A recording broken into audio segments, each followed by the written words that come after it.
So I have my phone here, but I speak like I cook, which is I start with a recipe, but it never really ends up how I think it's going to. So I will look down, but I will probably go off script. So my name is Carli Ficano, and I've been a member of this church for about 26 years now. So in my lifetime, a big part of that lifetime. And I want to thank Lee Liu, who's a friend and colleague who asked me to speak this morning about what the church has meant to me. I appreciate it because it's given me a chance to sort of unpackage a long string of memories that have been squished together over time and really think about what the church has meant to me.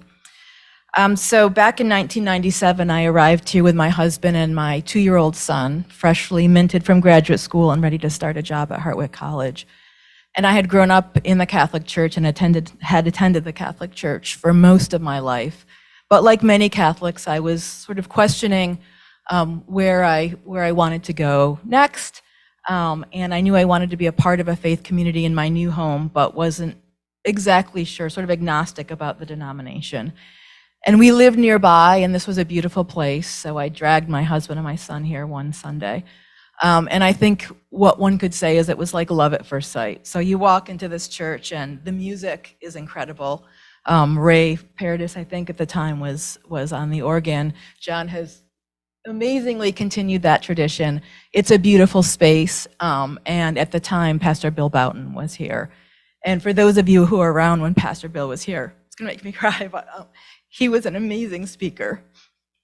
And so those early years when I was here, you know, it's a busy time. I had kids, I was managing a job, and church became this calm, beautiful place where I would sit with my kids and listen to Bill. And Bill was able to speak from his heart to your heart in a way that few people can.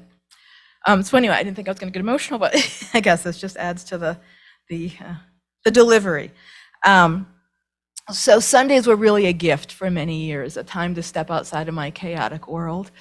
And then my kids grew and my family grew, and my relationship with the church changed, and it became activity and church musicals and chicken and biscuit dinners and Saturday's bread, and every Christmas Eve, my household would host our family and friends Christmas Eve celebration. So for many, many, many Christmas Eves, our schedule was big family dinner, and then my kids would get rushed down here and we'd help get them into angel costumes and sheep costumes. And one year my rock and roll son had long hair and he got to play Joseph, and that was the highlight of our Christmas.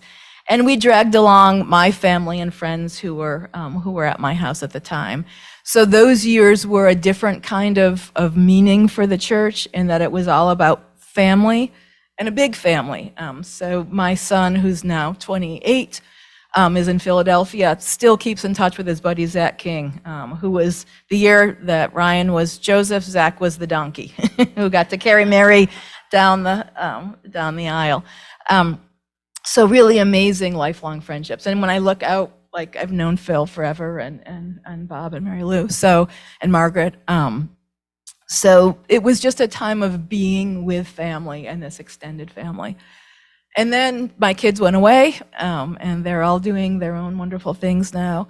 And so now it's sort of a new time to come back to the church. And I think I'm really deeply appreciative of the way in which this place has always been open to me. I have not always been able to come all the time, but that's never mattered. So I thank you, who are the church to me, for giving me so much. And I think looking forward, I'm just excited to be able to give back some of what the church has given to me. So I'll stop here. None of that was written down. I don't know why I write things down. I don't know why I bother to prepare. But thank you. This is an amazing, special place, as we all know, and a place that has given us all so much. So thank you.